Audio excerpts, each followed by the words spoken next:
ऐसी लगन लगा दे देश और धर्म की खातिर, हाँ वैदिक धर्म की खातिर मिटना इन्हें सिखा दे भगवान आर्यों को। ओम नमस्ते मित्रों, मैं आपका अपना मित्र आपके अपने यूट्यूब चैनल पर आपका स्वागत करता हूं। तो मित्रों, आज हम बात करते हैं चीन की। कैसे चीन ने आर्ट ऑफ वार पुस्तक के लेकर सन त्जू की नीतियों पर चलते हुए इतना विशाल साम्राज्य खड़ा किया और इसने ज़्यादातर देशों को अपने देश में मिलाया है। और ये सब ज़्यादा अधिक समय से पूर्व नहीं हुआ, 100 साल के भीतर भीतर ही ये हुआ।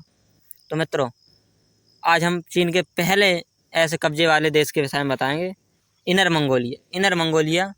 चीन के राजवंशों ने राजाओं ने चीन की विशाल दीवार का निर्माण मंगोलियाओं से बचने के लिए ही किया था और बाहरी आक्रमणकारियों से। तो चीन के उत्तर में जो कुछ भी है चीन की दीवार के, वो है मंगोलिया है।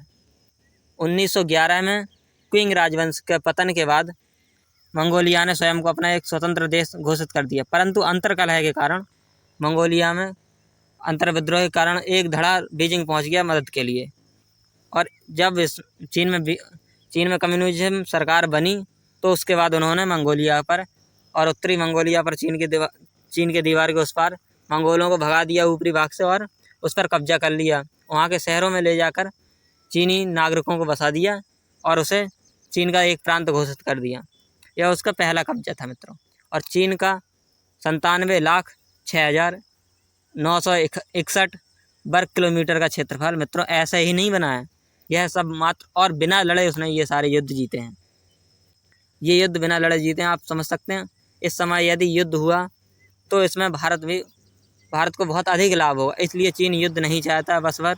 परंतु युद्ध हो या ना हो, परंतु चीन का बर्बाद होना तय है।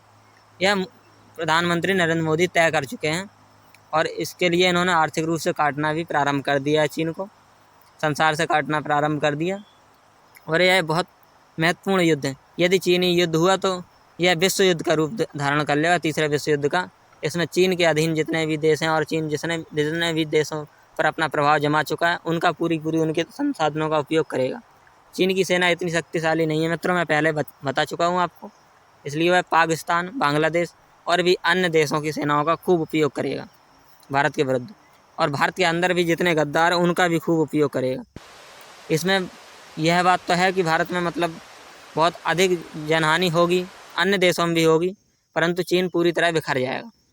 भारत की सेना सक्षम है पूरी तरह से उनसे युद्ध करने के लिए किसी भी मोर्चे पर, परंतु वैचारिक मोर्चे पर जैसे बॉलीवुड आदि के विषय में मैंने आपको बताया था, चीन वैचारिक सांस्कृतिक युद्ध भी लड़ रहा है, आर्थिक युद्ध भी लड़ रहा है। ये बहुत गहरा युद्ध होगा। भारत के सभी दुश्मन एक साथ आ जाएंगे इसमें, सारे शत्रु, जिसमें बीजिंग, बांग्लादेश, पाकिस्तान, अरब, वेटिकन, ये सारे छुपे हुए शत्रु एक साथ। और हो सकता है रूस भी कूदे युद्ध में, परंतु रूस के कूदने की संभावना नहीं है। और भारत के सभी मित्र देश निसंदेह युद्ध में कूदेंगे, क्योंकि चीन से सबको खतरा है। इसके लिए प्रधानमंत्री मोदी जी ने और भारतीय समाज ने बहुत अच्छा संघर्ष किया है। और समय समय पर चीन जो है अपने इस मुहिम की परीक्षा लेता रहता है। जैसे कि कभी उरी हमला कर दिया, कभी पुलवामा हमला कर दिया, यानी चीन सत्ता परिवर्तन करने का प्रयास करता रहता है सदैव से ही भारत में।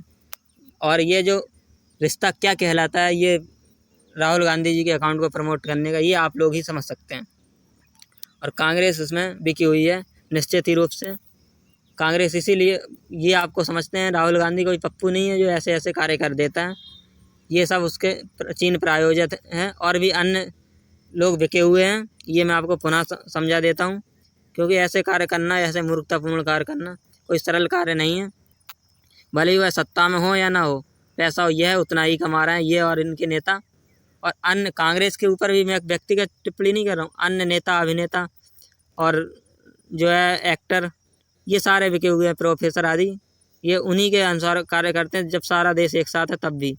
अब आप समझिए रिश्ता क्या कहलाता है। ओम नमस्ते, जय श्री राम।